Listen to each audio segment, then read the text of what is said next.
A fox one day spied a beautiful bunch of ripe grapes hanging from a vine trained along the branches of a tree. The grapes seemed ready to burst with juice, and the fox's mouth watered as he gazed longingly at them.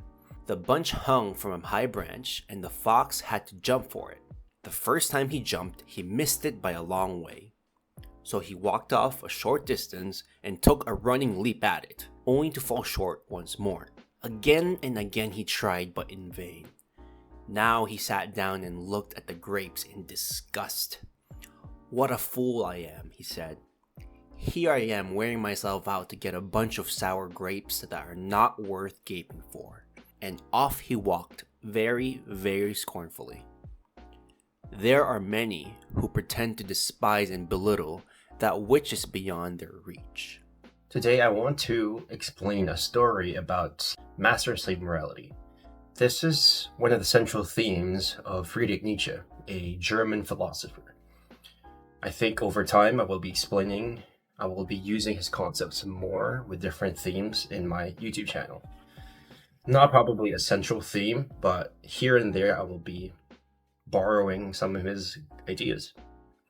So, as you can tell from the story itself, the story is about a fox. The story is very simple. There's a fox, there's a desire, there is our character in the story, there is the goal, which is the grape. Our hero did not get what he wanted, and he sulked away, and that was it. He exhibited the slave mindset. Let me explain. So, as from the term itself, slave and master morality, there are two concepts there. One is the morality of a master, and one of the other one is a morality of a slave. In order to explain a slave mindset, we have to explain a master mindset first. As the term suggests, morality is something to do with what is good and what is bad.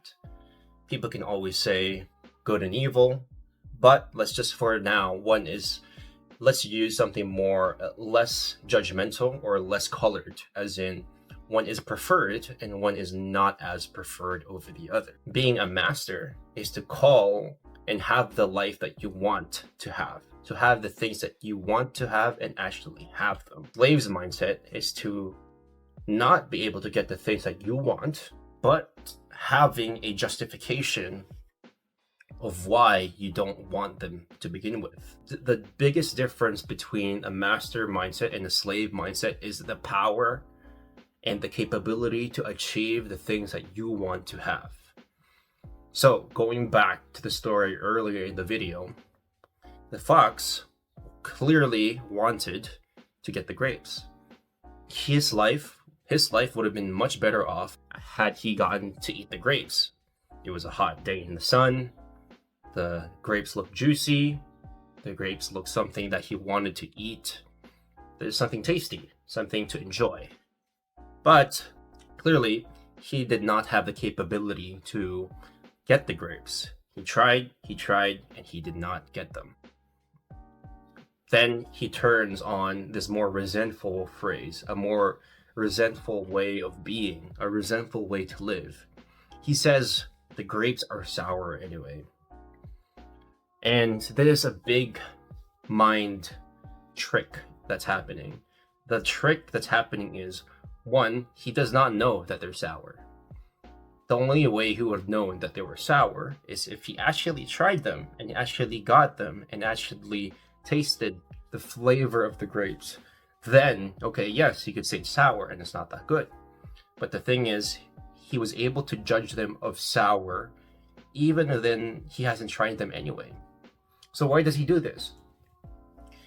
The fox does this because there's this thing that he desired to achieve, but he was not able to get it. He didn't have the capability or the power to get it. So the first option is gone. The second option is to judge and deem the object not as valuable. And that is a big trick of the mind. That is the easiest option out of all of them. We explain the masters first because the slave is using the preferred way of being and living made by the masters, and they flip it around. This is called the inversion of values. And in doing so, if we are able to invert the values of something that originally wanted to have, therefore, then we deem it as something virtuous. And keep in mind that both parties, both the slave and the masters, think that they're being virtuous, that they think they're doing the right thing. The biggest difference is that the masters have control of their destiny. They're able to get what they want. The slaves don't have the capability to get what they want. Therefore, they invert the values of what the masters deem to be useful and good. And then that's when they're able to say, okay, in the inversion, I feel better not being able to live that life. Because let's think about this. They have other options too. Let's say the fox had two options. What he did, which was call them sour, being something that he doesn't like. So there's no point anyway, right? But he could also have been a little bit more honest. He could have said, damn, I can't get those grapes. Those grapes look really tasty. I tried, but I can't get them. It sucks, but I don't know what to do. Maybe I should get more help. I don't know what to do. Maybe I should get back with friends another day. Maybe I should grab a ladder that will help me. Maybe I'll find a different fruits on the way back home. But he doesn't do this. And the answer is pretty simple. The answer is it's easier. It's simply easier to adopt the mindset of a slave rather than being able to take more solutions.